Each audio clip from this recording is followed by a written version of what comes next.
নামান আমায়, নামান বলছি। আমি সাঁতার জানি না। কও কি গ্রামের মাইয়া হইয়া সাঁতার পারো না? স্যা। পারি, তবে বেশিক্ষণ ভেসে থাকতে পারি না। ধরার জন্য নারিকেল বা কলা গাছ কিছু একটা লাগে। আজ তো একটা স্বামী থাকতে নারিকেল কলা গাছ লাগবো কে? তুমি আমারে ধরে রাখবা। হাসি মুখে কথাটা বলেই মেয়েটাকে পানিতে ফেলে ঘাট ধরে পরপর ৩ বার চুবালো নাজির। সারাদিনের ক্লান্তি অস্থিরতা দূর হয়ে অবশেষে শান্তি এসে ঠাঁই নিল তার বুকের ভেতর। পুরুষালী বুকের সাথে লেপ্টে হাঁপাচ্ছে মিশ্রি, ঠোঁট জোড়া ক্ষণে ক্ষণে কাঁপছে, ভীষণ কান্না পাচ্ছে তার। কণ্ঠে কম্পিত ও কান্নার ঢেউ নিয়ে বলল, আপনি খুব খারাপ লোক। তোমার গোষ্ঠী যাই না বুঝা খারাপ লোকের লগে তোমারে বিয়ে দিয়ে দিছে। নতুন কিছু কও। বিয়ের পর থেকে এই এক বাক্য শুনতে শুনতে মুক্ত হইয়া গেছে। ছাড়ুন আমায়। সারার লাগে বিয়ে করেছি। তো কেন করেছেন? গাল দুটো চেপে ধরে মেয়েটা ঠোঁটে ঠোঁট চোয়ালো নাজির। ফিসফিস করে বলল, তোমারে আর তোমার 14 গোষ্ঠীরে জ্বালাইতে। মিস্ত্রি ফ্যালফ্যাল নয়নে কিছুক্ষণ তাকিয়ে থাকলো। অসময়ে পানিতে ভিজে থাকায় কাঁপুনি ধরলো সারা দেহে। ঠিক তখনই ভেসে এলো কারো কর্কশ ধ্বনি। আস্তাগফিরুল্লাহ। সি সি, দিন দুপুরে এগুলো কেমন ধরনের নষ্টামি? মিস্ত্রি লাফিয়ে উঠে দূরত্ব তৈরি করলো, কিন্তু বেশিক্ষণ পানির উপরে ভেসে থাকতে না পেরে চেপে ধরলো নাজিরের হাত। মর্জিনা মুখে আঁচল গুজে পাড়ে দাঁড়িয়ে আছেন। নাজির সেদিকে তাকালো, ভ্রু নাচিয়ে বলল, একটু গোসল করতেছি। এখানে নষ্টামের কি আছে প্রাণে চাষি? আর আপনি এবার এখানে কি করেন? গোসল করছস না কি করতাছস তা দেখলামই। দিন দিন নষ্ট হইয়া যাইতাছে ফুলাই। নিজের বিয়ে করাবো? চুপ হারামজাদা। থুতু ফেলতে ফেলতে ভেতরে চলে গেলেন তিনি। মিস্ত্রিও সুযোগ বুঝে স্বামীকে জোরে ধাক্কা দিয়ে উঠে এলো পাড়ে। নাজির হাসলো। বাড়ির তোমার ভাসু দেওয়ার আছে, গামছাটা ভালো করে জড়াই নাও বউ। ঘরে গিয়ে কিন্তু শাড়ি পরবা। কথা মতো গামছাটা গায়ে জড়িয়ে নিল মিস্ত্রি। যেতে যেতে বলল, শাড়ি পরতে পারি না। তাহলে পরশ কি নডি? আপনি নড়ি। মুখে মুখে কথা। ঘরে ইয়া পরনে শাড়ি না দেখলে আমি টাই না ধরে পরামু। আরও কয়েকটা ডুব দিয়ে উঠে এলো নাজির। ভেজা লুঙ্গি দিয়ে শরীর মুছে শুকনোটা পরিধান করে চলে এলো বাড়ির ভেতর। দেখতে পেল কলপার থেকে সদ্য গোসল সেরে বেরিয়ে আসা নওশাদকে। ভেজা কাপড় দড়িতে মেলে দিয়ে ঘরে যেতে যেতে ভাইয়ের উদ্দেশ্যে বলল, দাঁড়া আইতাছি, এক লোকে খাইতে বমু। ঘরে এসে দেখলো আনাড়ি হাতের শাড়ি পরার চেষ্টা করছে মিস্ত্রি, কিন্তু পারছে না। মনে হচ্ছে যেন দড়ি পেঁচাচ্ছে নিজের শরীরে। নাজির সাদা একটা গেঞ্জি পরে উদাস কণ্ঠে বলল, আনাজ কাটতে পারো না, রানতে পারো না, সাঁতার কাটতে পারো না, উঠান ঝাড়ু দিতে গিয়ে বয়স্ক মাইসের মতো হাঁপানি ওঠে, মাথা বিষ করে, স্বামী সেবা করতে পারো না, দুইটা পিড়িতের আলাপ করতে পারো না, এখন দিয়েই শাড়িটাও পরতে পারো না। তুমি তাহলে পারোটা কি? বুইরা ঝাঁকাশে তো আমারই রীতিমতো ঠকাই দিল। এখন কি হইব? যৌবন কি এমনি কাটাবো? ঝাক্কাস নয়, আমার দাদার নাম আকবর। যাই হোক, ঠকাইছি না? চাইছিলাম তো সর্বগুণে গুণান্বিত একটা বউ। আমার নানিও তো বলতো আমার নাকি কোনো এক রাজপুত্রের সঙ্গে বিয়ে হবে। পঙ্খিরাজ ঘোড়ায় চেপে বর আসবে, নিয়ে যাবে রাজপ্রাসাদে। কিন্তু বাস্তব, শেষমেশ বিয়ে হলো এক কৃষকের সাথে। বর এলো হেঁটে হেঁটে। মুখে দুটো মধুর কথা তো কখনো শুনতেই পেলাম না, বরং ঝড়ে শুধু কটু অশুদ্ধ আর নোংরা বাক্য। নাজির অবাক হয়ে চেয়ে থাকে। খানিক পরে বলে ওঠে, ওরে বাবা গো, আমি তো তোমার বলদার পোলাপান মানুষ ভাবছিলাম, কিন্তু তুমি তো দেখি ভালোই বুদ্ধিমান। মুখ দিয়ে তো উচিত কথার খই ফোটে। বুদ্ধিমান নয়, বুদ্ধিমতী হবে। জানেনই যখন আমার বয়স কম, তাহলে বিয়ে কেন করেছেন?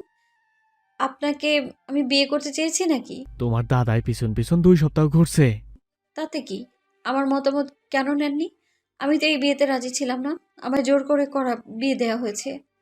কেন? প্রেমে গেছিলে নাকি? ছি, এসব থাকবে কেন? তাইলে? আপনাকে পছন্দ নয়। কেন? আপনি খারাপ লোক। আমার ভাইজানের সাথে খারাপ আচরণ করেন আপনি। তোর ভাইজান যখন খারাপ আচরণ করে? আপনি করেন বলেই করে। আপনার ব্যবহারও খারাপ। আর কি খারাপ? সব। বিয়ার সপ্তাহে পার হইল না, তাতে খারাপ কইয়া নাকের পানি চোখের পানি এক করতেছস। এর থেকেও তোর কপালে খারাপ কিছু লেখা আছে। মিশ্রির দৃষ্টি শাড়ির দিকে নিবদ্ধ। আপন কেউ সামান্য কিছু বললেই তার চোখ ভিজে ওঠে, অথচ নাজিরকে সে আপন বলে মনে করে না, একটুও না। তবু বিয়ের পর থেকে লোকটা সামান্য চোখ রাঙানিতেও তার কান্না পাচ্ছে।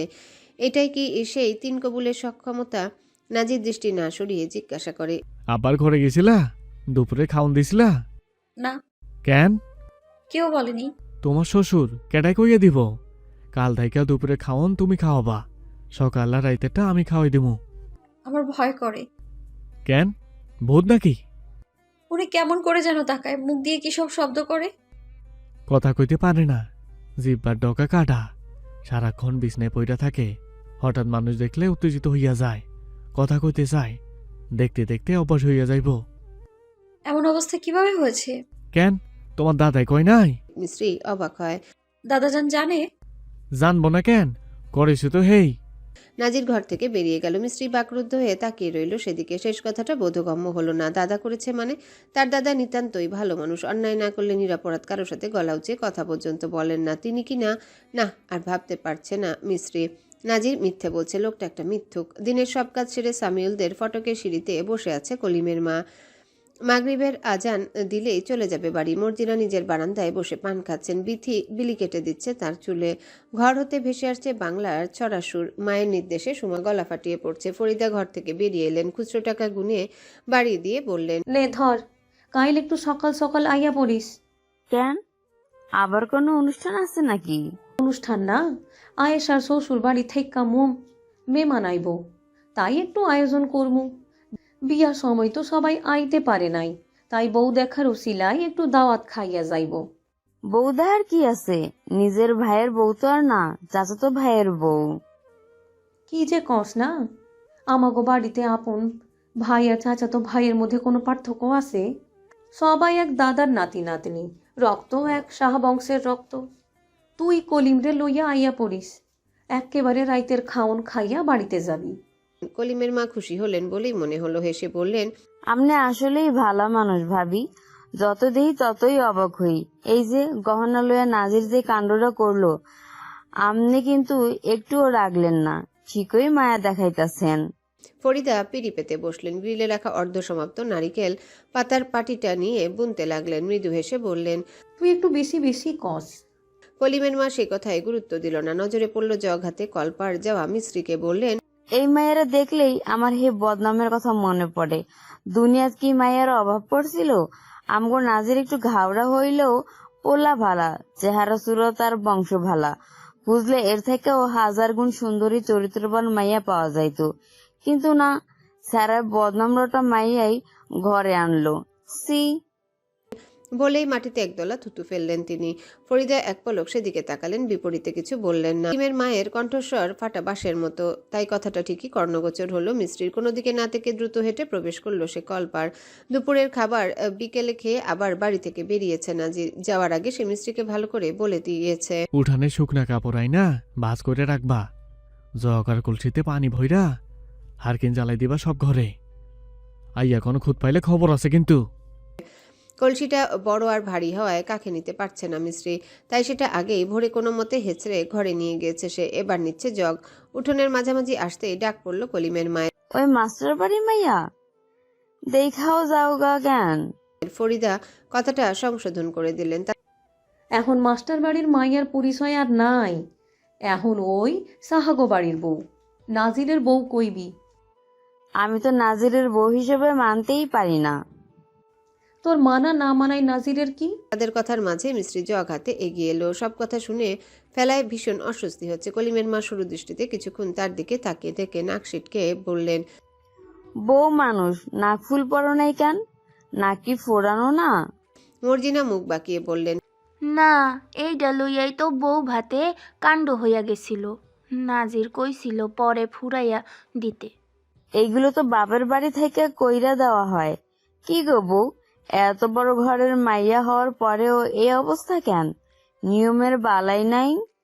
দাদি ফুরাতে চাইছিল, কিন্তু আমি দেই নাই, ভয় লাগে। ডর লাগলে তো হইব না। কাল আমি মিজানের মায়ের আইতে কমু ভাবি, গ্রামের বেশিরভাগ মাইয়া মানুষের নাক হেই তো ফোড়ায়। ফরিদা অনুমতি দিলেন। কইস, তবে কাইল না পরশু আইতে কইস। বাড়ি ভর্তি মাইন্সের মাঝখানে এই সব করতে হইব না। আচ্ছা।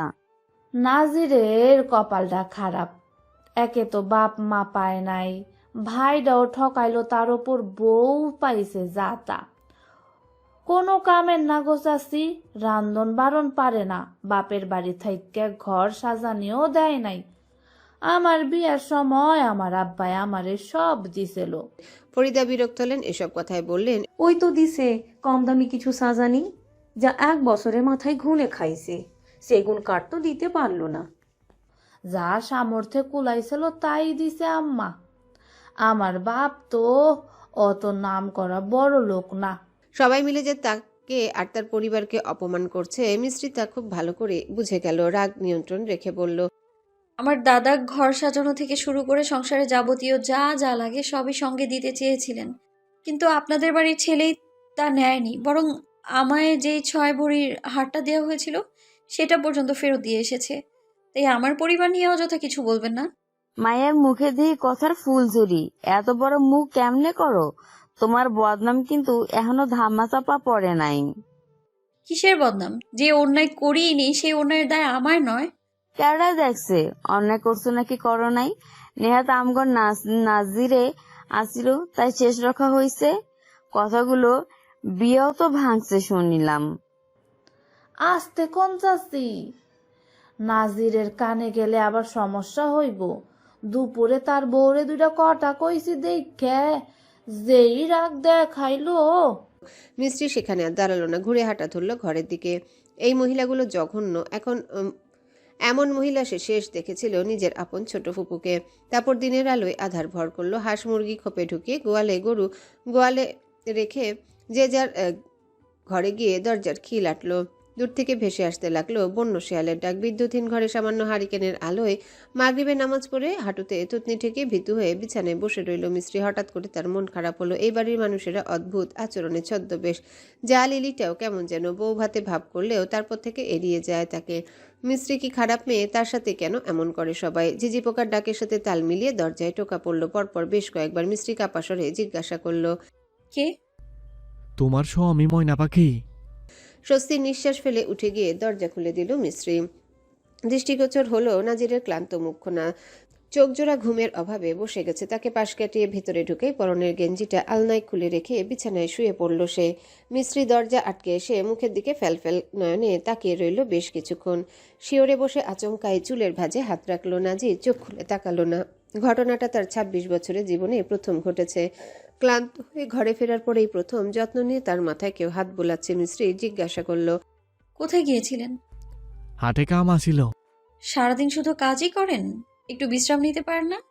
সময় নাই। কেন? বুঝবা না? ঘরে দরজা লাগাইয়া বই আসলে কেন? কারো লোকে ভাব জমাইতে পারতা না? প্রশ্নটায় কিছুক্ষণ মৌন রইল মিস্ত্রি। নাজির শোয়া থেকে উঠে বসলো। হাত পাখা দিয়ে বাতাস করতে করতে তাকিয়ে থাকলো স্নিগ্ধ মুখখানায়। বলল, কেউ কিছু কইছে? উনি প্রথম দিন বলেছিলেন ওনাকে যেন যা না মনে করে বড় বোন মনে করি, অথচ সবার সামনে আজ আমাকে আর আমার পরিবারকে অপমান করে কথা বলছেন। কেডায়? বড় ভাবি? হুম। কি কইছে? বাবার বাড়ি থেকে কিছু দেয়নি।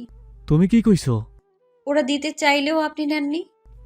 আর কলিমের মা আমার চরিত্র আর বদনাম রটানোর ঘটনাটা নিয়ে বাজে কথা বলেছে। দীর্ঘশ্বাস ফেলল নাজির। মাস্টার বাড়ি মাইয়া হইয়াও এত বলত কেমনে হইলা? বিয়া মানেই হলো যুদ্ধ, আর শ্বশুর শাশুড়ি হলো সেই যুদ্ধের ময়দান। এইখানে জামাই ছাড়া কেউ নিজের না। আমি এই বাড়ির পোলা, আমি তো কেউ নিজের না। আর তুমি তো শত্রু বাড়ি মাইয়া। তাই বলে এমন করবে? বাপের বাড়ি গিয়া কূটনীতি চুগল করি শিক্ষাইবা, না হলে বাড়ি তোমার লইগা না। এসব করা ভালো নয়। হ্যাঁ, ভালো মানুষ আইছে, কাজ জানা হয় আমি শিখাই দিমু, চিন্তা নাই। খ্যাপাটে দৃষ্টিতে তার দিকে তাকালো মিস্ত্রি, যেন ক্ষমতা থাকলে ঝাঁপিয়ে পড়তো এখনই। নাজির সে দৃষ্টি দেখে আনমনে হাসলো। সময় নিয়ে বলল, এই দুনিয়াতে নারী নারী শত্রু। বদনাম শব্দটা সৃষ্টিও নারীরও লাগে হইছে। তাই একবার নামের আগে পিছে চরিত্রের বদনামের দাগ লাগলে সেই দাগ আর সহজে যায় না, মরার আগ পর্যন্ত লোকে মনে রাখে। তাই মানুষের কথায় দুঃখ পাইয়া মুখ ফুলা বইয়া থাকা লাভ নাই। এই দুনিয়া বড়ই নিষ্ঠুরে তাল মিশ্রে। যত আগে বুঝতে পারবা ততই তোমার জন্য ভালো। আচমকা লোকটার মুখে কঠিন সত্য শুনে আশ্চর্য হয় মিস্ত্রি। অবাক হয়ে তাকিয়ে থাকে তার দিকে। আকাশ আজ মেঘলা। ভোর রাত থেকে বৃষ্টির আসার আগমনী বার্তা দিয়ে যাচ্ছে প্রকৃতি। উঠোনের একপাশে বসে একা হাতে 5টা দেশি মোরগ কেটে চলেছেন কলিমের মা। চারিপাশে মাছি ভন ভন করছে। অদূরে বিথি কুটছে মাছ। গাছের ডালে কাকের দল কাকা করছে। সুযোগ পেলে যেন থাবা মারবে মৃত মাছের গায়ে। সকালের খাবার খেয়ে গৃহিণীরা শুরু করে দিয়েছে অতিথি আপ্যায়নের আয়োজন। মিস্ত্রিকে দেখতে পেয়ে মর্জিনা ডাকলেন। ওই মেজু বউ, ধরো গরুর গোশটা ভালো মতন ধুইয়া আনো। বাধ্য মেয়ের মতো ডেকচি ভরা গোস্ত নিয়ে কলপারে চলে গেল মিস্ত্রি। গোস্তের গায়ে ময়লা দিয়ে ভর্তি, কষায় সম্ভবত পরিষ্কার স্থানে কাটেনি। মর্জিনা এবার লিলির উদ্দেশ্যে বললেন, এই পাওয়াগুলা কাইট্টা দাও তো বউ, পাওয়া ভাজি কর্মু, তোমার চাচা শ্বশুরের অনেক পছন্দ। লিলির চোখে মুখে আধার নেমে এলো, বিরক্তি নিয়ে বলল, বাড়িতে এত মানুষ থাকতে আমি কাটবো? কেন, তুমি কোন নবাব জাতি যে কাটতে পারবা না? বাড়ির সবাই কাম করতেছে, দেখো না? শ্বশুর বাড়িতে পায়ের উপর পা তুইলা বয়া বয়া খাওয়া চলবো না, আইও তাড়াতাড়ি। অগত্যা বাধ্য হয়ে লিলিকে যেতে হলো। বটি আর প্রায় 10টা বড় বড় কাঁচা পেঁপে নিয়ে বারান্দার পিঁড়িতে গিয়ে বসলো। বাড়িতে যেন এক উৎসব মুখর পরিবেশ চলছে। পেঁপে কাটতে গিয়ে হাতের আঙ্গুলের বেশ কয়েক জায়গায় কেটে গেল। তার রাগে দুঃখে সব কয়টার গুষ্টি উদ্ধার করতে লাগলো। এসব কি তার কর্ম? তার মাও বোধহয় এমন কাজ বহুদিন করেননি। বাড়িতে কাজের লোকই সমস্ত কাজ করে। কলিমের মা মুরগি কাটা শেষ করে জিরোতে বসলো। লিলির কাজের ঢং দেখে মুখ বাঁকিয়ে বলল, এগুলা এত মোটা করে কাটতেছো কেন? এমনি কাটলে তো শিকলার লগেই সব যাইবগা, তরকারি আর কতটুকু হইব? সুবাহান ভাইয়ের দুইটা পোলাই আকাইমা মাইয়া মানুষ ধইরা আনছে, এইসব দিয়ে সংসার হয় কখনো? লিলি এদের সাথে মুখ লাগালো না। মহিলাগুলোর মুখের ভাষা খারাপ, তার একার পক্ষে এদের সঙ্গে পেরে ওঠাও সম্ভব নয়। তবে মা থাকলে অবশ্যই এদের মুখের উপর উচিত জবাব দিতে পারত। নওশাদ নাজমুলের সাথে কলা গাছের চারা লাগাচ্ছিল। কথাগুলো কর্ণগোচর হওয়ায় বলল, শহরে বড় হয়েছে চাচি, তাই এসব পারে না। অগ বাড়িতে কাম করার লাইগা আলাদা মানুষ রাখা আছে। ওইসব শহরে চলে, গ্রামে না। নিজের সংসারের কাম মাইনসে করব কেন? পারে না, এখন আর কি করবেন? আপনারা একটু শিখায় পড়ায় নেন। তাই চাই বাপ, কিন্তু তোর বউ শুনলে তো কোনো কথা শুনে না। আমরা কি তার শত্রু? দেওরার পোলার উপর কি আমগো কোনো অধিকার নাই? নওশাদ দুদিকে ঘন ঘন মাথা নাড়ালো। চাচিদের সঙ্গে বিরোধ করে বউয়ের চামচা উপাধি পেতে সে অনিচ্ছুক। বলল, আমি ওরে বুঝামো বড় চাচি, আমনে মনে দুঃখ নিয়েন না। আর কবে বুঝাবি? বিয়ার তো আর কম দিন পার হয় নাই। বিপরীতে আর কিছু বলার মতো খুঁজে পেল না নওশাদ। মিস্ত্রি গোশত ধুয়ে কলপার থেকে বেরিয়ে রান্নাঘরে যাচ্ছিল। তাকে দেখে নওশাদ ডাকলো, ভাবি। হাঁটতে হাঁটতে লোকটার দিকে এক পলক তাকালো সে। চাহনির ভঙ্গিতে অপ্রস্তুত হলো কিছুটা। জিজ্ঞাসা করল, আমায় ডাকলেন? আপনাকে ছাড়া আর কাকে রাখবো? বয়সে ছোট হলেও আপনি আমার বড় ভাইয়ের বউ হন, সম্পর্কে বড় সম্মানীয়। লজ্জার বিভ্রান্তিতে দৃষ্টি নামিয়ে ফেলল মিস্ত্রি।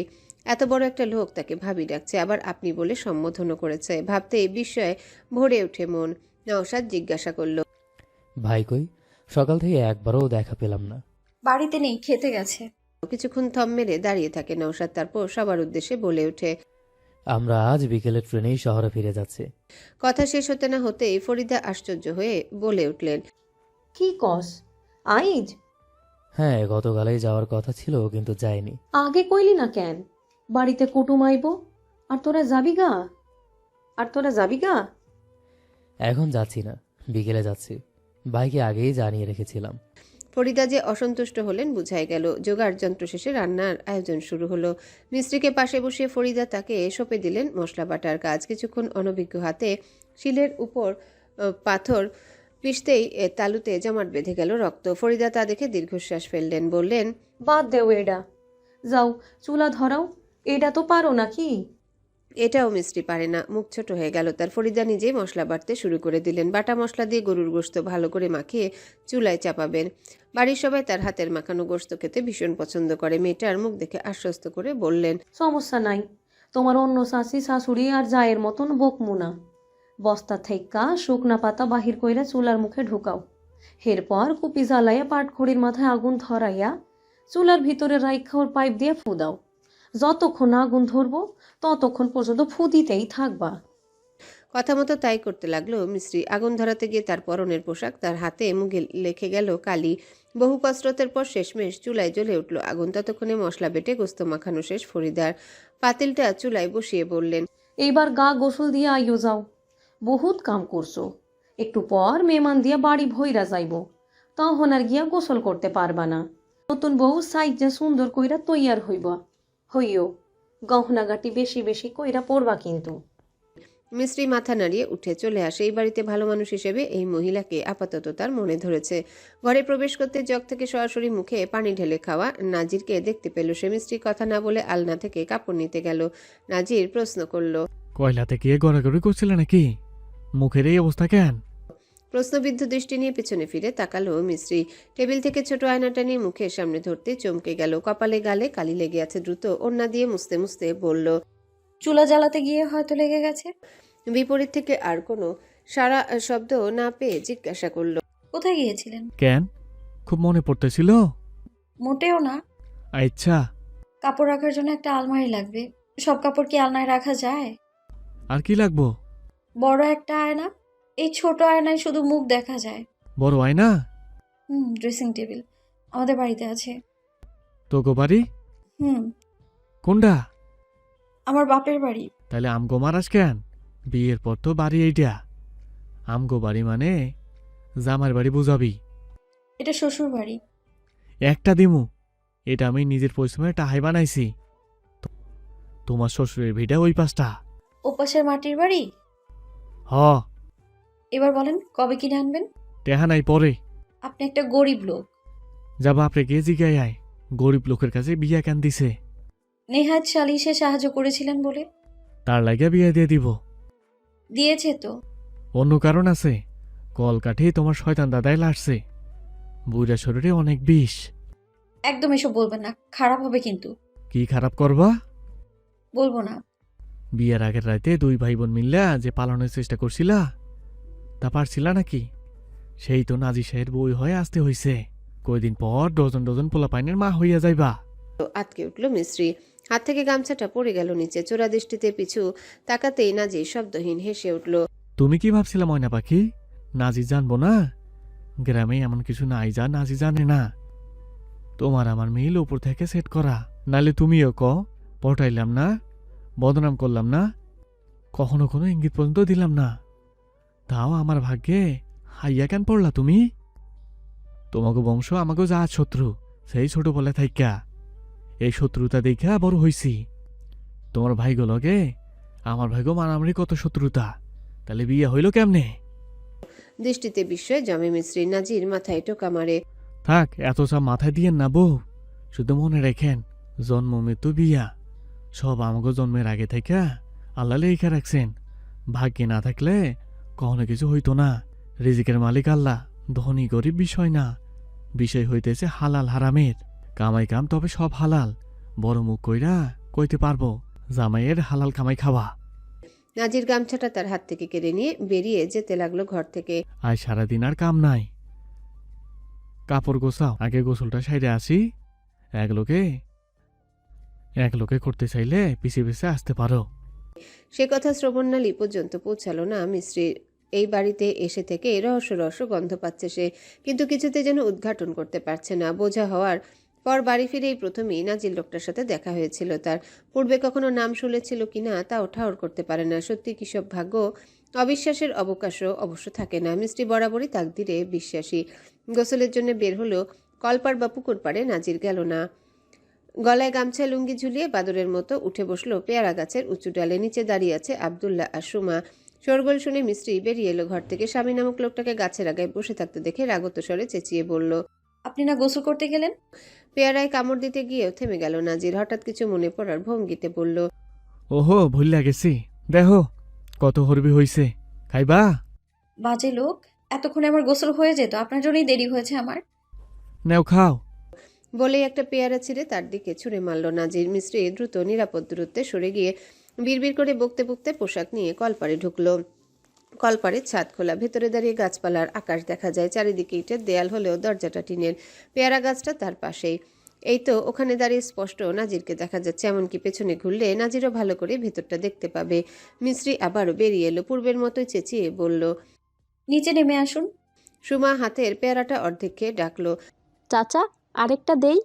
নাজির এবার একসাথে প্রায় 10-12টা পেয়ারা তাদের দিকে ছুড়ে দিয়ে স্ত্রীর উদ্দেশ্যে বলল। কেন? গোসল করব। ধরে রাখছে কেটা? আপনাকে নামতে বলেছি আমি। এক লোকে করবা? মুখে কিছু আটকায় না? এই গাছের আগা থেকে কলপাড়ের ভেতরে সব কিছু দেখা যায়। কিভাবে গোসল করব? নামেন তাড়াতাড়ি। তাতে কি হইছে? জামাই লাগি। পিছনে ফিরে দেখার এত শখ নাই আমার। নিজের রাগকে আর কিছুতেই সংবরণ করতে পারল না মিস্ত্রি। আশেপাশে খুঁজে মাটির কিছু কুণ্ডুলি নিয়ে ছুঁড়ে মারতে লাগলো উপরে। নাজির নড়ে চড়ে উঠল, হুমকি দিয়ে বলল, আকাশের নাতি জামাইয়ের গায়ে ঢিল ছুরিস? নিচে আইলে কিন্তু পুকুরে লইয়া ঘেড়ি ধরে চুবামু। সুমার হাত থেকে ছো মেরে একটা পেয়ারা কেড়ে নিল মিস্ত্রি। নিশানা বরাবর ধরে ঝাঁঝালো কণ্ঠে বলল, ফিতার নাতির আমি ভয় পাই না, না নামলে এই পেয়ারা দিয়ে আজ মাথা ফাটাবো।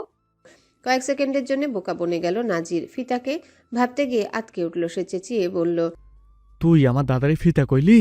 এত বড় সাহস! বেশ করেছি, 100 বার বলবো। আমার দাদা ঝাক্কাস হলে আপনার দাদা ফিতা। এবার নামবেন নাকি মাথা ফাটাবো? আইচ্ছা দাঁড়াও, বুড়া ভদ্র বইলা বোমা ধরে দিছে। পোলাপান বইলা তোমার কিছু কইলাম না শুধু। সুমা এগিয়ে গিয়ে মিস্ত্রির হাত থেকে নিজের পেয়ারা উদ্ধার করে জামাই মুছতে মুছতে বলল, আমার হরবি? নাজির নিচে নেমে এলো। উঠোনে বসে সকলে এদের কাণ্ড কারখানা চেয়ে চেয়ে দেখছে। কলিমের মা মুখ বাঁকিয়ে চাপাসরে বললেন, খারাপ মাইয়া মানুষ কি ব্যবহার জামাইয়ের লগে। মর্জিনা সন্তুষ্ট চিত্তে বললেন, কইছিলাম না, বউ আইয়াই গোলামের পুতেরে ঠিক করতে পারবো। একেবারে ঠিক হইছে, খুশি হইছি। জীবনে অনেক ঘাউরামি করছে। নওশাদ নাজমুল পাশাপাশি বসে হেসে লুটোপুটি খাচ্ছে। নাজির ওদের ধমকালো, কিরে, খুব আনন্দ লাগতেছে ঝাউরার গোষ্ঠী? হাসি থামা, না থামাইলে দুইটা ধরে কিলামু। মুখ চেপে ধরল দুজনে। এই হাসি আজ আর থামার নয়। নাজির সরতেই ফের শব্দ করে হেসে দিল। রান্নাবান্না শেষ হওয়ার পূর্বে অতিথিরা চলে এসেছে বাড়িতে। ফরিদার বাপের বাড়ির দিকে নিকটাত্মীয় বলতে আছে মাত্রই একটা ভাই, তাই তাকেও আজ পরিবার সমেত দাওয়াত দেওয়া হয়েছে। বোন তো নিজের সংসার নিয়ে ব্যস্ত থাকে সারা বছর। মিস্ত্রি শাড়ি হাতে লিলির ঘরের সামনে এসে দাঁড়িয়ে মৃদুস্বরে ডাকলো। লিলি আপা। ভেতর থেকে জবাব এলো। এসো। মিস্ত্রি ভেতরে প্রবেশ করে আশেপাশে তাকালো। না, নওশাদ ঘরে নেই, তাই স্বস্তির শ্বাস ফেলল। কি প্রয়োজন? শাড়ি পরিয়ে দেবে? আমি ঠিক মতো পরতে পারি না। দরজা লাগিয়ে দিয়ে এসো। বিছানায় শাড়ি রেখে দরজায় খিল দিয়ে দিল মিস্ত্রি। লিলি সাজছিল, চোখে কাজল পরে সেই সাজের সমাপ্তি টেনে শাড়ির ভাঁজ খুলে দেখতে দেখতে বলল, বউ ভাতে উপহার পেয়েছিলাম, তবে কে দিয়েছে জানি না। মিস্ত্রি পেটিকোট ব্লাউজ পরে নিল। লিলি নিজের দক্ষ হাতে শাড়িটা গুছিয়ে পরাতে লাগলো। কুচি ঠিক করতেই মিস্ত্রি বলে উঠল, এভাবে পরাচ্ছ কেন? তবে ওই যে কেমন পেঁচিয়ে পেঁচিয়ে পড়ে না, ভাবি চাচিদের মতো করে। আমি এভাবে পড়াতে পারি না। এভাবে পড়লে সুন্দর লাগে। কিভাবে পড়তে হয় তা তুমি দেখে শিখে রাখো, পরে নিজ থেকে চেষ্টা করলে পড়তে পারবে। মিস্ত্রি আর কিছু বলল না, চুপচাপ মনোযোগ দিয়ে দেখতে লাগলো। লিলি হাতে ধরে পুরো শাড়ি পরাটা খুব সুন্দর করে তাকে শিখিয়ে দিল। তারপর কাজল হাতে নিয়ে বলল, এখানে এসে বসো, কাজল পরিয়ে দিই, আরও সুন্দর লাগবে। দ্বিমত করলো না মেয়েটা। কাজল পরলে তাকে সুন্দর লাগে। লিলিও তেমন গাঢ় করে কাজল পরালো না, বরং হালকা করেই পরালো। মিস্ত্রি আয়নায় দেখলো নিজেকে, অধরে ফুটে উঠল চমৎকার হাসি। ধন্যবাদ আপা। লিলি প্রত্যুত্তরে শুধু হাসলো। কপাল পর্যন্ত ঘুমটা টানতে দেখে বলল, যেভাবে আছে সেভাবেই সুন্দর লাগছে, আবার ঘুমটা দিতে হবে কেন? এমনি এতগুলো মানুষের সামনে যাব, যেমন তেমন করে তো আর যাওয়া যায় না। আমি যাচ্ছি, তুমিও চলে এসো। বলেই ঘর থেকে বেরিয়ে এলো মিস্ত্রি। পুরনো মাটির ভিটায় ঘর সংখ্যা 3টা, যার একটাতে থাকে নওশাদ আর বাকি দুটো নাজির গোলা হিসেবে ব্যবহার করে। বারান্দা থেকে নেমে নিজেদের ভিটার বারান্দায় উঠতেই নাজিরের সাথে দেখা হয়ে গেল। গোসল সেরে বাবাকে খাওয়াতে গিয়েছিল। সেই স্ত্রীকে দেখে ভ্রু দুটো কুচকে আপাদমস্তক ভালো করে চেয়ে দেখলো। মিস্ত্রি 2 হাত পেছনে রেখে দুলতে দুলতে উচ্ছ্বসিত কণ্ঠে জিজ্ঞাসা করলো, আমার কেমন লাগছে দেখতে? বউ বউ না? না, শেওড়া গাছের পেতনি। অধরের হাসি নিভে গেল মিস্ত্রির। ললাটে শুরু ভাঁজ পড়ল। মুখ ভেঙিয়ে বলল, আপনি আসলেই একটা মিথ্যেবাদী। তুমি বুঝি সত্যবাদী? সত্যবাদী না হলে ওইভাবে মিথ্যে বলি না। নাজির শব্দহীন হেসে এটো প্লেটে রান্নাঘরে রেখে এলো। থুতনি সমান লম্বা মেয়েটার নরম কবজি ধরে আচমকা টেনে নিয়ে এলো নিজের অতি নিকটে। এক হাত পিঠে ঠেকিয়ে কপালে শক্ত করে ঠোঁট ছোয়ালো। মুহূর্তেই সর্বাঙ্গ কেঁপে উঠল মিস্ত্রির। আশেপাশে তাকিয়ে দ্রুত সরে গেল দূরে। লজ্জায় লাল হয়ে যাওয়া মুখখানার দিকে কিছুক্ষণ চেয়ে রইল নাজির। যেতে যেতে বলল, বিয়ের পর একটু বেশি সুন্দর হইয়া গেছো তালমিস্ত্রি। অবাক হয় মিস্ত্রি। পরক্ষণে অধরে ফুটে ওঠে মুচকি হাসি, যার ফলে থুতনিতে টোল পড়ে। মহিলারা বাড়ির অন্যান্য নারীদের সাথে গল্পে মেতে উঠেছে। পুরুষেরা সাহাবাড়ির বাকি পুরুষদের সঙ্গে ঘরে বসে গল্প করছে। অতিথি বলতে ওই তো আয়েশার স্বামী, 3 সন্তান, শাশুড়ি, 2 দেবর, দেবরের স্ত্রী আর 5 ছানাপোনা। সাথে আছে ফরিদা, ছোট ভাই, ভাইয়ের বউ শায়লা আর তাদের 3 ছেলে মেয়ে। বড়টার অবশ্য বিয়ে হয়ে গেছে, বউটা 8 মাসের গর্ভবতী। গল্পগুজব শেষে নারী পুরুষ 2 দলে বিভক্ত হয়ে খেতে বসেছে। পুরুষেরা খাবার ঘরে আর মহিলারা বসেছে পারভেজের ঘরে। সিরাজুল্লাহর গলার আওয়াজ অন্যদের চেয়ে একটু উঁচু, কথা বলার ভঙ্গিটাও এমন যেন মাইকের বদলে তাকে দিয়ে বিশেষ ঘোষণা পৌঁছে দেওয়ার যাবে গ্রামবাসীদের দোরগোড়ায়। খেতে খেতে প্রথম প্রশ্নটা তিনি নওশাদের দিকেই ছুড়লেন। বহুদিন পর তোর লাগে দেখা সাক্ষাৎ হইল। শুনেছি শহরে থেকে মাইয়া ভাইগে আইনা নাকি বিয়া করছস? লেখাপড়া কি শেষ? কাম কাজ কিছু করছস নাকি এখনো ভাইয়ার ঘাড়েই? ঘর ভর্তি বাইরের মানুষের সামনে অহেতুক প্রশ্নে খাবার গলায় আটকে গেল নওশাদের। নাজির পাশেই বসা পানির গ্লাস এগিয়ে দিল, চতুরতার সহিত প্রসঙ্গ বদলাতে বলল, শুনছি মুদির দোকান দিছেন, নিচে নাকি আবার মুরগির ফার্মও খুলছেন। এতটা ব্যবসা পাইলেন কই থেকে? আমারও একটু কোন। খাওয়ার সাথে সাথে গল্প জমে উঠছিল যেন, কিন্তু হঠাৎ নাজিরের কথায় বিরক্তির ভাঁজ ফুটে উঠল সিরাজুল্লাহ ললাটে। কথার মাঝখানে মনে হয় বাম হাত না ঢুকালে এই ছেলেটার ভালো লাগে না। কৃত্রিম হেসে বললেন, আমার অত টেহা কই, সাদ্দাম সোহাল যা কামায় তাই দিয়াই চলে। দোকান খুলেছি মহাজনের থাইকা, ঋণ তুলিয়া। শুধু তো অনেক। না, কমই। ও, আমার আবার এইসব হারাম জিনিস পছন্দ না, তাই মনে হয় সবার থেকে একটু পিছাই আছি। ভাইয়ের হয়ে যে খোঁচাটা নাজির ফিরিয়ে দিল বুঝতে আর বাকি থাকে না। সিরাজুল্লাহ বললেন, বিয়াতে আইতে পারি নাই, কামে আটকাই গেছিলাম। তোর বউ কই? ডাক দেহি। মামা শ্বশুর, নানা জামাই, অতিথি গো খাওন বাড়িয়ে দিব না? ফরিদা এতক্ষণ এখানেই বসা ছিলেন, লেবু শশা ফুরিয়ে যায় ভেতরে গিয়েছিলেন আনতে। কথাটা শুনেই বললেন, ওই ভিতরে বিয়াইনকো খাউন বাইরা দিতাছি, আমি ডাইকা আনি। নাজির বাধা দিল, নিজের লগে বউ আনছি মামু, পর পুরুষের খাওয়ান বাইরের দণ্ড লগে আনি নাই। এগুলো বউর কাম না। ধুর বেটা, তুই যে মাঝে মাঝে কি কস না শত্রুর বাড়ি মাই আনছস, আবার বউ কইয়া চিল্লাচ্ছস? কি আর করার কোন, সবেই কপাল। আমিরুল শাহ ইশারায় বাড়তি কথা বলতে নিষেধ করলেন শ্যালককে। ঘরে মেয়ে জামাই আর তার ভাইরাও রয়েছে। পারিবারিক বিষয় নিয়ে আলোচনার স্থান কি এটা নাকি? খাওয়া দাওয়ার পর্ব শেষে উঠোনে এসে চেয়ার পেতে বসেছে সকলে। আয়েশার দেবরদের নিয়ে পারভেজ নাজমুল গিয়েছে বাইরে হাঁটাহাঁটি করতে। বাচ্চারা সব একসাথে হয়ে দূরের বাগানে ছুটছে। ফরিদা মর্জিনা সমবয়সী নারীদের পেয়ে পান বানিয়ে দিতে দিতে পৃথিবীর নানাবিধ গল্পে মেতে উঠেছে। মিস্ত্রি আমিরুল শাহ দালান থেকে বেরিয়ে লিলির পিছু পিছু ঘরের দিকে যাচ্ছিল। শায়লা কলপার থেকে বেরিয়ে তাদের দেখতে উচ্চস্বরে বলে উঠলেন, ওই তো নাজির আর নওশাদের বউ, এদিকে আইও দেহি। লিলি ফিসফিস করে বলল, ডাকে কেন? খেতে বসেও ইচ্ছে মতো প্রশ্ন করছি, না শোনার ভান করে ঘরে চলো। মিস্ত্রিও তেমন করেই বলল, কিছু মনে করলে? যা ইচ্ছে মনে করুক, আমাদের কি? আমার ঘুমানো প্রয়োজন, একটু পর আবার রওনা দিতে হবে। কথাটা শেষ হতে না হতে মহিলাটি এগিয়ে এসে খপ করে দুজনার হাত ধরে বগল দবা করে এগিয়ে গেলেন বাকি পুরুষদের দিকে। নওশাদ থাকলেও নাজির ওখানে নেই। সিরাজুল্লাহ কাঠি দিয়ে দাঁত খোঁচাচ্ছেন। স্ত্রীর কণ্ঠে মাথা তুলে তাকালেন, এই যে সুবহান ভাইয়ের 2 পোলার বউ। সকলের উৎসুক দৃষ্টি গিয়ে ঠেকলো তাদের দিকে। আমিরুল শাহ মুখ ঘুরিয়ে নিলেন। লোকটা জিজ্ঞাসা করল, মাস্টার বাড়ির মাইয়া কোনটা? আমিরুল শাহ ধমকালেন, ওই নাম মুখে আনতে নিষেধ করছে না? এর এখন একটাই পরিচয়, সাহাবাড়ির পোলার বউ, আগে পিছে আর কিচ্ছু নাই।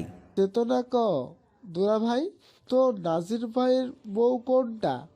লিলির হাত ছেড়ে দিলেন শায়লা। মিস্ত্রিকে টেনে সামনে দাঁড় করিয়ে দিয়ে বললেন, এই যে এই মাইয়া, বউ কিন্তু সুন্দর আছে, বয়স কম, কথাবার্তাও কয় একেবারে বইয়ের মতন কইরা। নাজিম কিন্তু জিতছে দুলাভাই। জিতছে তো হেরা, আমাকে নাজিরের মতো উচ্চ বংশীয় পরিশ্রমী পোলা পাইতেও কহনে।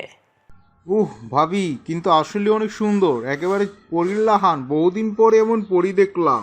বড়দের মাঝখানে আচমকায় কথাটা বলে উঠল সোহেল, বাবার ডান হাত সে। সবসময় বাবার সাথে সাথেই থাকে। আমিরুল শাহ কথাটা শুনে ছেলেটার দিকে তাকালেন। কেমন এক অদ্ভুত দৃষ্টিতে তাকিয়ে আছে মিস্ত্রির দিকে। গলা খাকারি দিয়ে বলল, তোমরা এবার ঘরে যাও, আমাকে কথা আছে।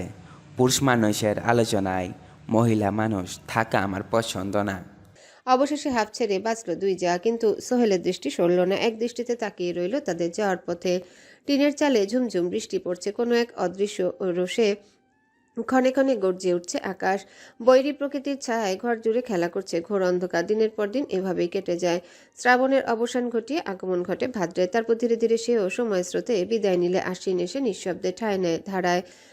বৃষ্টিতে আধা ভেজা হয়ে দুপুরে রান্না শেষে বাড়ির গৃহিণীরা স্বস্তির নিঃশ্বাস ফেলল। ভাতের মাড় গলিয়ে ভেজা উঠোন পেরিয়ে বড় পাতিলটা ঘরে রেখে এলো মিস্ত্রি। ফরিদার সাহায্যে এই কদিনে এসে রপ্ত করে ফেলেছে সাংসারিক অনেক কাজ। চুলো ধরানো, ভাতের মাড় গালানো, থালা বাসন মাজা থেকে শুরু করে টুকটাক সবকিছুই।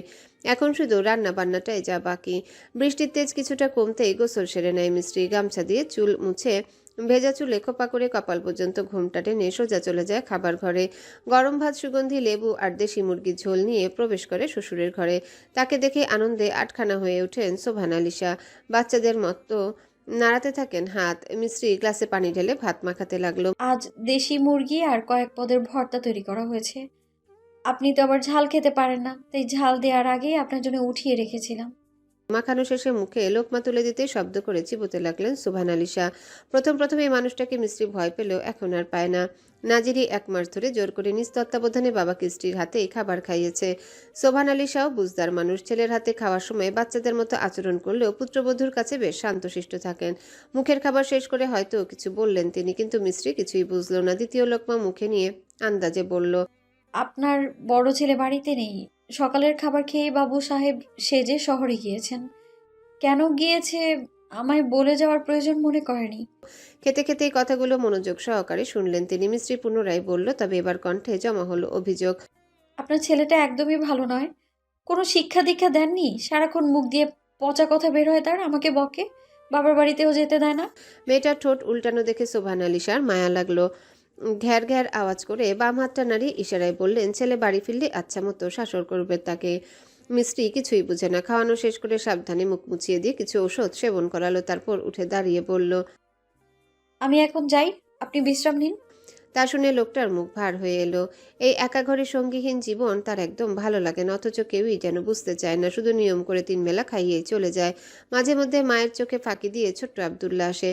বিছানায় বসে কি যে গল্প করে সুবহানালিশা ঠিকমতো বুঝতে না পারলেও বেশ আনন্দ পান। আব্দুল্লাহ খুশি হয়, খিলখিল করে হাসে। তবে কয়েকদিন ধরে ছেলেটা আসছে না। মায়ের কাছে ধরা পড়ে গেল নাকি অসুস্থ, কাউকে যে জিজ্ঞাসা করবেন সেই উপায়টুকুও নেই। ছেলে ছাড়া কেউই তো বোঝে না তার ভাষা। মিস্ত্রি ঘর থেকে বেরিয়ে এলো, এটো প্লেট ধুয়ে বারান্দায় বসলো। আকাশের মতো তারও আজ মন খারাপ। নাজিরের জন্য ঠিক বুঝে উঠতে পারে না। এই বাড়িতে তার ভীষণ একা লাগে। কেউ হেসে দুটো কথা পর্যন্ত বলে না। নাজির তাকে যতই বকুক কিংবা কাজে ব্যস্ত থাকুক, একটু পর ঠিকই এসে ফাজলামি করে, হাসাহাসি করে। কিন্তু আজ সকাল থেকে বেটা বাড়িতে নেই। কখন আসবে কে জানে। ছাতাটাও সঙ্গে নেয়নি। যখন বাড়ি থেকে বেরিয়েছিল আকাশ তখন ফকফকা পরিষ্কার। পূর্ব দিগন্তে আলো ছড়াচ্ছিল আগুন সূর্য, অথচ তারপরে নামলো তুমুল বর্ষণ। দুপুরে আর খাওয়ার কথা মনে পড়ল না মিস্ত্রির। কেউ একবারের জন্য ডাকলো না তাকে। থুতনিতে হাত থেকে উদাস কিশোরীর ন্যায় বসে রইল সে। এভাবে কতক্ষণ কেটেছে কে জানে। আচমকাই কোথা থেকে ভেসে এলো ডাক, ফুপু ফুপু। মিস্ত্রির ধ্যান ভাঙল। চতুর্দিকে তাকাতেই দাঁড়িয়ে থাকা সুজাতাকে দেখে দৃষ্টিতে জমা হলো বিস্ময়। পরনে লাল ফ্রক, মাথায় শিঙের মতো বাঁধা দুটো ঝুঁটি, চিকন ঠোঁট জোড়ায় ঝুলছে টান টান হাসি। কিছু মুহূর্ত থম মেরে নিজের জায়গাতে বসে রইল মিস্ত্রি। আকস্মিক ঘটনার সত্যতা টের পেয়ে দৌড়ে গিয়ে মেয়েটাকে জাপটে ধরে অবিশ্বাস্য স্বরে বলল, সুজাতা। সুজাতা কিছু সময় চুপ থাকে, পরক্ষণে কই মাছের মতো ছটফট করতে করতে অস্বস্তি নিয়ে বলে, ছাড়ো ফুপু, দম বন্ধ হয়ে যাচ্ছে। তাকে ছেড়ে নিচু হয়ে বসলো মিস্ত্রি। 2 বাহু ধরে জিজ্ঞাসা করলো, তুই এখানে? মা, সিফাতকে ঘুম পাড়াচ্ছিল, সেই সুযোগে আমি চলে এসেছি এখানে। কথাটা শুনে অভিমান জমা হলো মিস্ত্রির মনে। মুখ ভার করে বলল, এতদিন আসিসনি কেন? মনে পড়েনি আমায়? মা আসতে দেয়নি। 2 বার লুকিয়ে আসতে গিয়ে সেজো চাচার কাছে ধরা পড়ে গিয়েছিলাম। কান্না পেল মিস্ত্রি। সোজা হয়ে দাঁড়িয়ে ঘরের দিকে হাঁটা ধরলো। হ্যাঁ, বাধা তো দেবেই। এখন আমি পর হয়ে গেছি না, এই জন্যই তো 2 মাসে একবারও কেউ দেখতে আসেনি। সবাই খারাপ। হেলে দুলে সুজাতাও তার পিছু পিছু এলো। চারিদিকে তাকিয়ে বলল, ছোট দাদু রোজ তোমার কথা বলে। দাদা তোমার সাথে দেখা করতেও চেয়েছিল, কিন্তু দেয়নি। উপরের নিচু চাং থেকে বয়াম নামিয়ে বিস্কিট বের করে ভাতিজির হাতে দিয়ে প্রশ্ন করে মিস্ত্রি, কে দেয়নি? জানি না, সবাই এসব নিয়ে গল্প করছিল, আমি তখন শুনে ফেলেছি। পরে মা বকা দিয়ে বলল, এখানে তোর কি কাজ? হাতের বিস্কুট দুটো খেয়ে আবারও হাত পাতল সুজাতা। মিষ্টি পুরো বয়ামটাই তার হাতে ধরিয়ে দিয়ে বিছানায় আয়েশ করে বসলো। খেতে খেতে গুঁড়া দিয়ে মুখ মাখিয়ে ফেলেছে মেয়েটা। চিবুতে চিবুতে বলল, তোমার শ্বশুর বাড়ি সুন্দর। হ্যাঁ, তা বলা যায়। বড় বাবার অসুখ। কি অসুখ? মনে হয় জ্বর। ঘর থেকে তেমন একটা বের হয় না। মা সেদিন বলেছে বড় বাবাকে বিরক্ত করিস না। থেমে আবার প্রশ্ন করলো, তুমি যাবে? না, ডেকেছে নাকি? আহা চলো তো, নিজেদের বাড়িতে ডাকতে হবে কেন? তুমি রাস্তা চেনো না? চুপ করে থাকে মিস্ত্রি। সুজাতা ফের প্রশ্ন ছুড়ে, তুমি বউ সেজে আছো কেন? আমি তো বউই। কার? ভুলে গেছিস? নাজির শাহর বউ, তোর ফুপা হয়। কোথায় ফুপা? জাহান নামে। ওখানে তো মরার পর্যায়ে। সে জীবিত অবস্থাতেই গেছে। আসরের আজান পড়ল। মিস্ত্রি মাথায় কাপড় দিয়ে সুজাতাকে নিয়ে ঘর থেকে বের হয়ে শিকল আটকে তালা দিল। চারিদিক ভালো করে দেখলো একবার, না কেউ নেই। মর্জিনার ঘর থেকে হাসির আওয়াজ ভেসে আসছে। তারা সবাই গল্পে মশগুল। এখন আর বের হবে বলে মনে হয় না, তাই বলল, চল। কোথায়? বাড়িতে। ওখান থেকে চালতা পেরে দাও। সুজাতা আঙ্গুল তাক করে দেখালো। মিস্ত্রি সেদিকে তাকালো। মুমিনুল সাদ দালানের পাশে বিশাল এক চালতা গাছ। এবার গাছ ভর্তি চালতা এসেছে। বিথির মুখে শুনেছে পূর্বে নাকি এত চালতা কখনো এই গাছে হয়নি, এটাই প্রথম। অত উঁচু গাছ থেকে চালতা পড়া কি মিস্ত্রির পক্ষে সম্ভব? চাইলে অবশ্য গাছে ওঠা যায়, তবে কেউ দেখলে ঝামেলা হতে পারে। তবুও সুজাতাকে নিয়ে গাছের নিচে গেল সে। না, একটা চালতাও নিচে পড়েনি। মুখ ভার করে এদিক ওদিক তাকাতেই নজরে পড়ল বারান্দায় সারিবদ্ধভাবে সাজানো কিছু চালতা। অধরে হাসি ফুটে উঠল মিস্ত্রির। সেখান থেকে 5টা চালতা নিয়ে 2টা সুজাতার হাতে ধরিয়ে দিয়ে বলল, নে এবার চল। সুজাতার খুশি যেন আর ধরে না। আচার খেতে সে ভীষণ পছন্দ করে, বিশেষ করে চালতার আচার। তবে তাদের বাড়িতেই চালতা গাছটারই অভাব। মাথায় ভালো করে ঘোমটা টেনে রাস্তা দিয়ে হাঁটছে মিস্ত্রি। আজ বহুদিন পর বাড়ি থেকে বেরিয়েছে সে। নাজির একটুও বের হতে দেয় না। অসভ্য লোক, যেন বিয়ে নয় বরং তাকে আসামি করে কয়েদখানায় এনে বন্দি করে রেখেছে। এসব মনে পড়লে লোকটার প্রতি রাগ জন্মায় মিস্ত্রির। আজান হওয়ায় একটু পরপর রাস্তা দিয়ে মানুষ যাতায়াত করছে। কেউ মসজিদে, আবার কেউ বা যাচ্ছে দোকান পাড়ে হাঁটে। যেতে যেতে সকলেই তাদের দিকে একবার হলেও তাকাচ্ছে। শেষমেশ একজন পথ রোধ করে দাঁড়ালো। সুজাতার দিকে তাকিয়ে জিজ্ঞাসা করলো। সুজাতা উপর নিচ মাথা নাড়ালো। লোকটা পুনরায় প্রশ্ন করলো, তোর পাশের জন কেডা?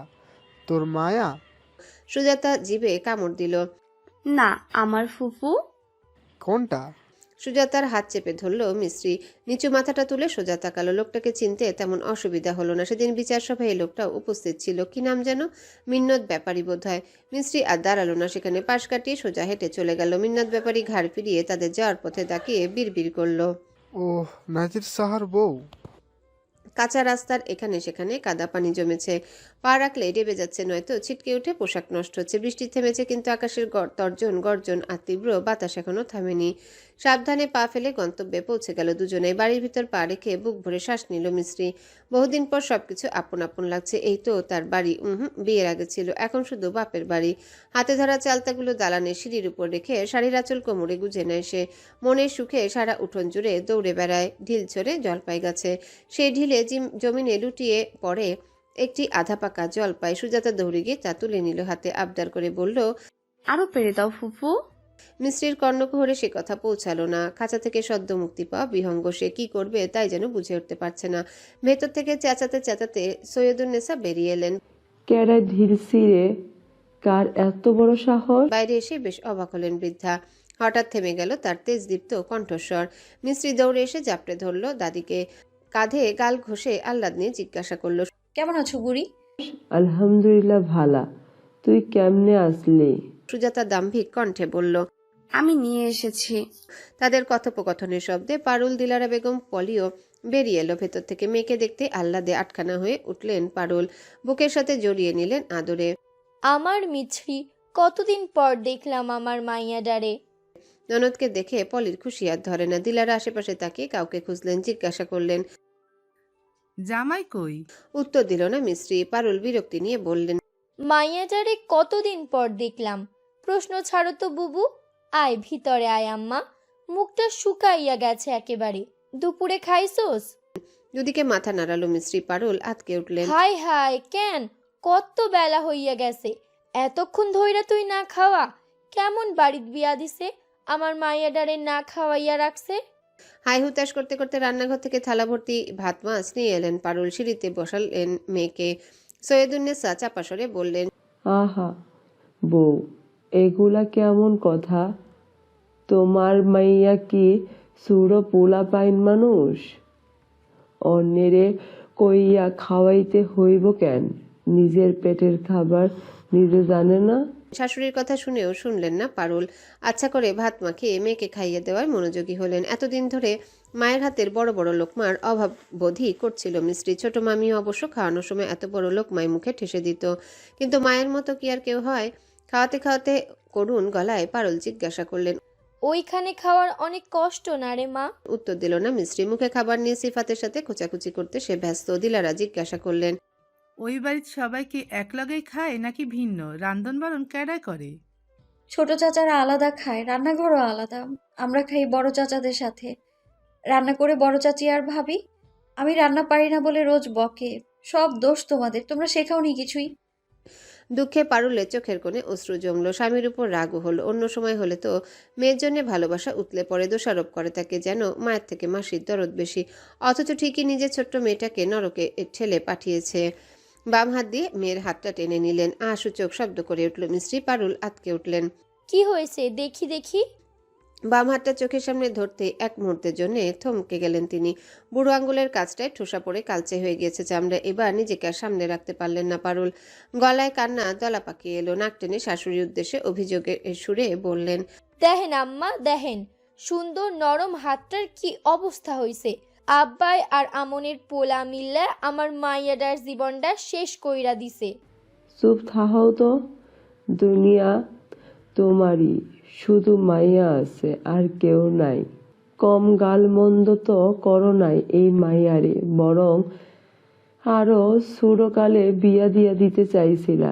এখন যত রং ঢং, কাজ কাম করতে গেলে এমন একটু হয়, আমগো কম হয় নাই।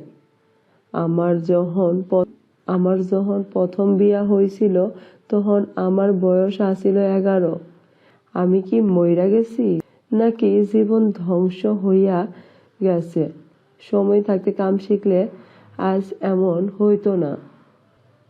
জেনে মাই কিছু শিখায় নাই, সেইখানে চাচি শাশুড়িরা কি শিখাইব? পারুলের মাতৃমন সে কথা মানতে নারাজ। সৈয়দুন্নেসা নাতনিকে টেনে তুললেন। আয়, দাদার লগে দেহা কইরা আইবি। দাদা জানে নাকি অনেক অসুখ। অনেক না, এই একটু ঠান্ডা লাগছে। বুইড়া কালে এই ঠান্ডায় অনেক কিছু। আকবর মিয়া বিছানায় আধা শোয়া, কাশিম আলীও ওখানে বসে আছেন, কোনো বিষয় নিয়ে গুরুত্বপূর্ণ আলোচনা করছেন। নাতনিকে দেখে বাকিদের মতো তিনিও যারপন্যায় অবাক হলেন। মিশ্রি, আসসালামু আলাইকুম দাদাজান। ওয়ালাইকুম আসসালাম ওয়া রাহমাতুল্লাহ ওয়া বারাকাতুহু। কাশিম আলী চট করে পিছু ফিরে তাকালেন। কন্যাকে দেখে গম্ভীর মুখখানায় ঝলকে উঠল সূর্যের মতো হাসি। মিস্ত্রি এক পলক বাবার দিকে তাকিয়ে দৃষ্টি সরিয়ে নিল। কথা বলবে না সে। বাবার উপর তার পাহাড় সম রাগ জমেছে। আকবর মিয়া তাকে হাতের ইশারায় কাছে ডাকলেন। মিস্ত্রি এসে বসলো, টুকটাক প্রশ্নের উত্তর দিল। মেয়ের ফোলা ফোলা গাল আর বাঁকা চাহনি দেখে কাশিম আলী তার রাগটা খুব সহজেই ধরে ফেললেন। সাফাই দেওয়ার ভঙ্গিতে বললেন, আম্মা কি তার আব্বার উপরে রাগ কইরা আছে? রাগ করে না আম্মা, কত যে তোমার কথা আমার মনে পড়ছে। মিথ্যে কথা, মনে পড়লে দেখা করতে যেতে চাইছিলাম, কিন্তু বারবার গিয়াও বাড়ির কাছে থাইক্কা ফিরা আইসি। শত্রুকো বাড়িতে কেমনে ঢুকি?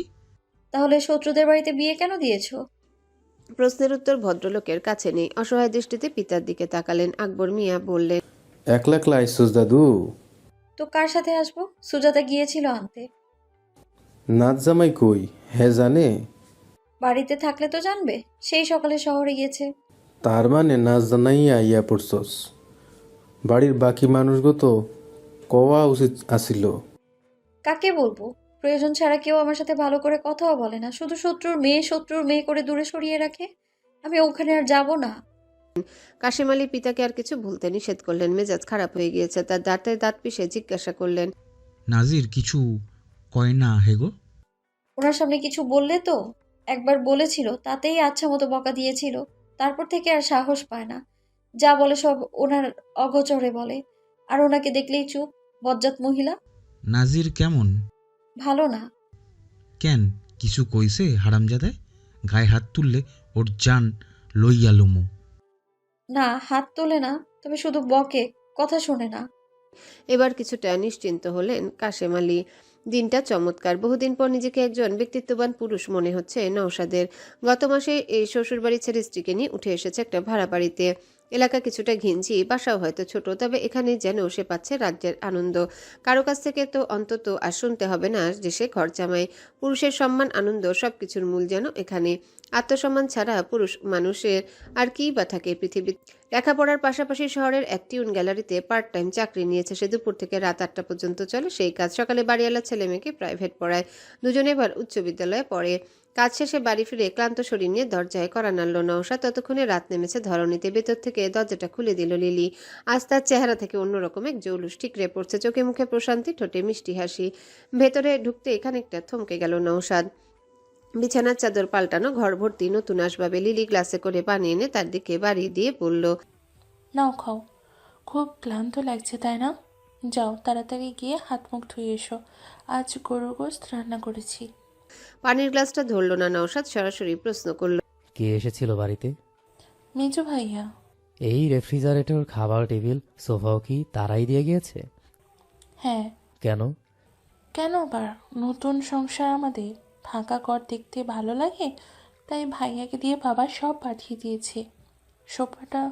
সোফাটা সুন্দর হয়েছে না? আর রেফ্রিজারেটর ছাড়া বা আজকাল চলে? যৌতুক দিয়ে গেল? এসব আবার কেমন কথা? উপহার এগুলো, এসব বাবারাই তার মেয়েদের দেয়। কিন্তু তোমার বাবা দিতে পারবে না, তা আমি পই পই করে বলে দিয়েছি। তোমার স্বামী যা রোজগার করে তা দিয়েই তোমাকে খুশি থাকতে হবে। এসব গ্রহণ করার সময় কি আমার সম্মানের কথাটা একবারও ভেবে দেখেছিলে? তুমি কি বেশি পড়ে ফেলছো না? কমই বলেছি। আমার সাথে সংসার করতে হলে এসব তোমার বাবার বাড়িতে গিয়ে ফেরত দিয়ে আসবে। কাল বাড়ি ফিরে যেন এসব আর ঘরে না দেখতে পাই। কথাগুলো বলে যেভাবে এসেছিল তার থেকে দ্রুত গতিতে ঘর থেকে বেরিয়ে গেল নওশাদ। লিলি কিছু বলল না, দাঁতে দাঁত চেপে রাত সংবরণ করার চেষ্টা করলো। এই ছেলেটা যে তার জীবনে পুরোপুরি নিজের নিয়ন্ত্রণে রাখতে চায় তার লিলির অজানা নয়। তবে লিলিও কম নয়, কিছুতে এসব জিনিসপত্র সে ফেরত পাঠাবে না। মেয়ে হিসেবে বাবার থেকে সব তার পাওনা। সেও দেখবে নওশাদ কি করে। হ্যালো বন্ধুরা, পরবর্তী পার্ট খুব তাড়াতাড়ি আসবে, তো সবাই অপেক্ষায় থাকো। আর চ্যানেলটি যারা এখনো সাবস্ক্রাইব করোনি তারা পরবর্তী পার্ট দেখার জন্য চ্যানেলটি সাবস্ক্রাইব করে রেখো। ধন্যবাদ সবাইকে, আমাদের সাথেই থেকো।